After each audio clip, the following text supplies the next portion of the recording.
Happy Friday, everybody. James Hancock here. I'm back to review Jerry Seinfeld's directorial debut, Unfrosted, which dropped today on Netflix. Unfrosted tells the story of the battle, basically the space race between Kellogg's and Post in the early 60s, trying to dominate the breakfast business. The end result being the Pop-Tart, a source of food that I've always found to be totally disgusting. Even when I was a sugar-obsessed little kid eating cereal 3 times a day, the only time I've liked Pop-Tarts was in college and we were taking mushrooms and we were trying to figure out how do we get the mushrooms in the body without it tasting disgusting. We put them on Pop-Tarts and down the hatch they went. But let's set aside my taste in breakfast for a second and let's talk about my taste in comedy. In general, but not always, my taste in comedy tends to come straight from the gutter. I like hard R comedy with abundant nudity. I want all the indefensible, inappropriate, morally reprehensible content that I can get my hands on.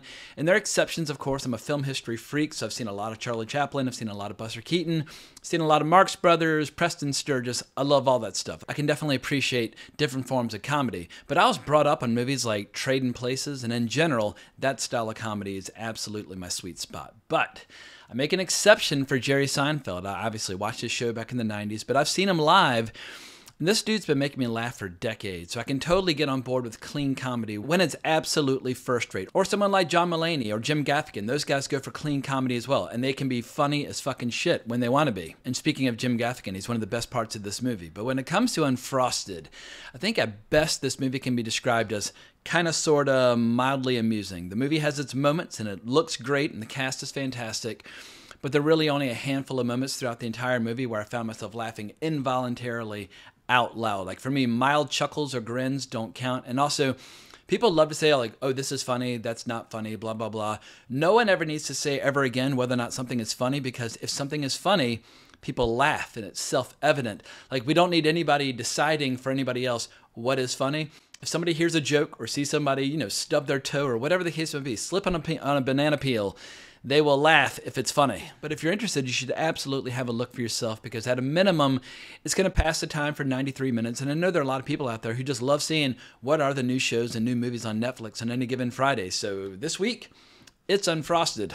But the reason I watched this movie is probably the same reason that a lot of people are going to check it out, and that's because Seinfeld's been making the news lately with some comments about comedy and the movie biz, and whether you agree or not, it doesn't matter, because his comments are gathering attention and controversy and publicity and that sort of thing. And I think this is just a case of Jerry Seinfeld being a crafty businessman and trying to generate some buzz and like basically cut through all the online chatter and online noise. Like we're inundated with so many hours of content, whether it's podcasts or videos on any given day.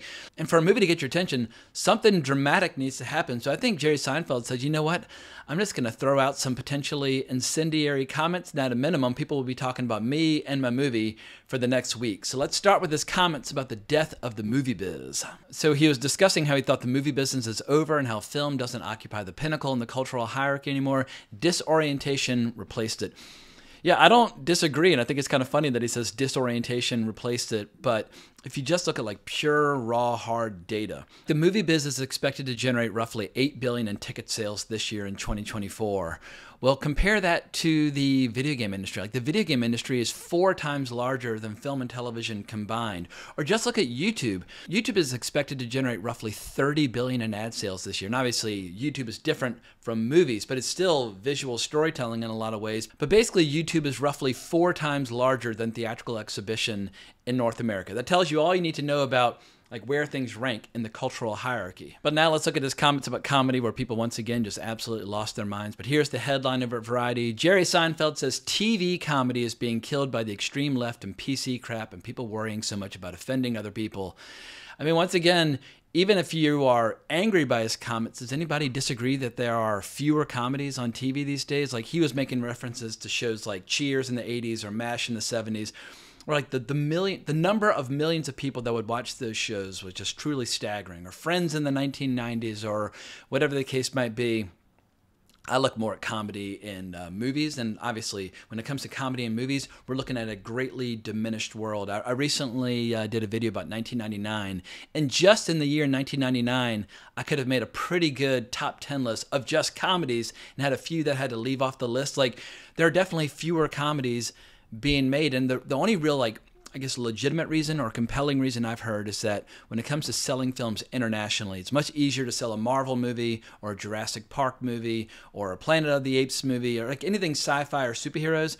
Like that translates internationally very, very easily. Comedy is much more region specific. I mean, just like a dialect alone can make a movie funny to one crowd and not funny at all to another. But my counter to that argument would be that comedy movies are much cheaper to make, so I don't completely buy that argument, but I understand where they're coming from. They're going for the billion-dollar hits. It's hard to generate $1 billion with a comedy. But it wasn't that long ago where raunchy, offensive, hard R comedies were considered big business. Like American Pie was a monster hit. There's Something About Mary was a monster hit. I mean, fucking Borat and like the Hangover. I mean, there's so many good ones. Or Bad Santa, like from like the late 90s up through, I guess, like the late aughts, we did see just an absolute deluge of really hardcore comedies, many of which made vast sums of money. But I think most people who reacted negatively to Seinfeld's comments, they didn't read the full article where he talks about how in stand-up, comedy is alive and well. Like I live very close to McDougal Street, which runs right through NYU.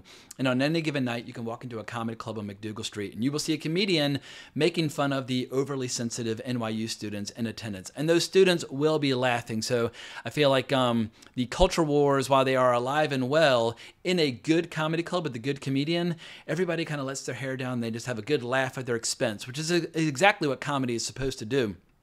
Like Dave Chappelle once said that when it comes to comedy, somebody needs to be sacrificed on the altar for everybody else's enjoyment. And some people say, oh, well, you should never punch down in comedy. George Carlin never punched down. I don't know if that's entirely true, but for me, once again, it's like if I laugh, it's funny, and if I don't really worry. I don't read into comedy that much. Once you start overanalyzing comedy and overthinking it, well, then it stops being comedy. The laugh test is the greatest test of all. And once again, if you go to a comedy club anywhere in New York, comedy is very much alive and well. So all this is just a long-winded way of my saying that Jerry Seinfeld's comments didn't bother me one bit. But what did bother me was the absence of jokes or comedy in this movie. And I don't know if that came from the process of working with Netflix or if they didn't have enough writers in the room that can inject the laughs that were needed. But clean comedy is a very tough thing to do. And we've all seen Seinfeld turn like the strangest topics imaginable into divine comedy. But if you change a word here or there or change the inflection here or there, like the whole thing can fall to pieces.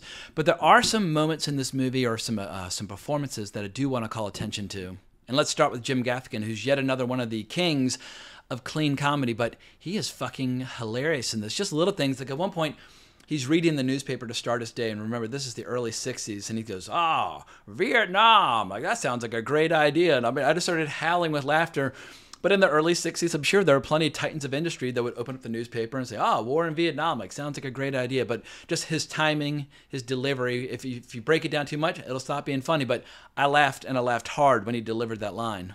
And we've got Bill Burr in here as JFK, and while he wasn't particularly funny as JFK, it actually was a pretty good impersonation of JFK. And Bill Burr is another one of those comedians who's been making me laugh and laugh hard for many, many years. I love his stand-up, and I don't even like sports, but I've listened to his podcast where all he talks about is like football and basketball and hockey and that sort of thing. You got to really like Bill Burr to listen to his podcast. But I feel like his performance as JFK showed that he's got a little bit of range. I wouldn't have minded if they'd injected a slightly rougher, slightly more unsavory joke in there about Marilyn Monroe. There is a reference to Marilyn Monroe, but they play it very safe. And in that this is a movie about the war between Kellogg's and Post in the early 60s, one of the best parts of this movie are these two little dumpster kids who basically live off the trash between the two factories, and they just love it. Like they're constantly jumping into the dumpster and just basically figuring out, like, all right, if we take a little Rice Krispies and like some melted marshmallows and throw them together, like, does it taste good?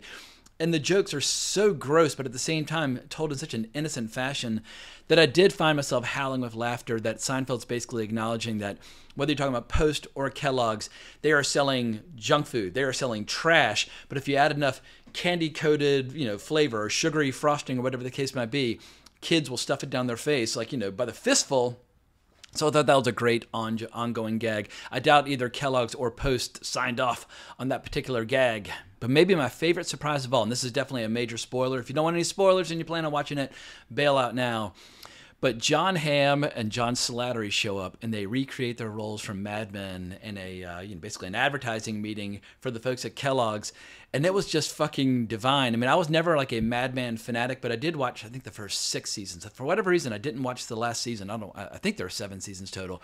In any case, watching these guys, they go right back into these roles like it's an old suit just hanging in the closet. And at one point, I think it's Jim Gaffigan, he's like, why do you guys have to be so mean? It was just hilarious because, yeah, we're talking about advertising breakfast cereals and Pop-Tarts and that sort of thing. Like, you don't need to be but so stylish and mean and debonair and that sort of thing. But anyway, John Hamm and John Slattery, goddamn, like they made me laugh, and they made me laugh hard with this particular scene. And the best joke of all is tucked away in the very end with the closing credits when they're describing like what happened to all these characters after the events of the movie and all their various achievements and successes. And I'll just say there's a joke in there about the CEO of Post, played by Amy Schumer, in her role in the creation of Mar-a-Lago, which absolutely made me fall out of my chair. That joke was fantastic. But my last compliment about this movie is an unexpected one, but it just looks fucking great. If you've ever seen The Matrix, or if you've ever seen Team America World Police, the one by Trey Parker and Matt Stone, you might be surprised to learn that they were shot by the same director of photography. Sometimes he goes by the name Bill Pope, sometimes he goes by the name William Pope. But whether you're shooting a kick-ass visionary sci-fi classic or a completely grotesque, hilarious comedy with puppets, Bill Pope is your guy. And so I think they very wisely brought him in to shoot this, because as soon as it started, I was like, this doesn't look like a movie shot by a first-time director. But if you are a first-time director and you have no idea how to shoot a movie, hire the best goddamn director of photography imaginable, and he will make you look like a goddamn genius. But if we want to offer some criticisms of this movie, it's not that complicated, because it's just not that funny. Like I said at the beginning, mildly amusing. It's a nice diversion. It will pass the time, but no one's gonna watch this and like call them like, oh my god, dude, have you seen fucking Unfrosted? It's funny as fucking shit. Like, that is not gonna happen. And for me, that is precisely the reaction that a comedy should have. Like, no matter what your taste in comedy might be, from whatever era your taste in comedy might come from, whether you love things like Blazing Saddles from the early 70s or The Producers from the late 60s, or basically anything Mel Brooks ever made, Young Frankenstein, or whether you like more kind of artsy-fartsy comedy about like Woody Allen in the 1970s, 80s, and 90s and that sort of thing. But no matter what your taste in comedy might be, the reaction you want is for the audience to hop on social media or call their friend or write a letter or call the president and say that this is the funniest fucking thing they've ever seen and everybody else needs to get on board. No one's going to have that reaction to Unfrosted. I think at a minimum, or at best, people are probably going to say, oh, well, I love Seinfeld. It was great to see Seinfeld in the leading role. How charismatic, how charming, blah, blah, blah. And he was charismatic and he was charming, but he's fucking Jerry Seinfeld, and we expect him to tell jokes, and just, yeah, the jokes were few and far between throughout this flick.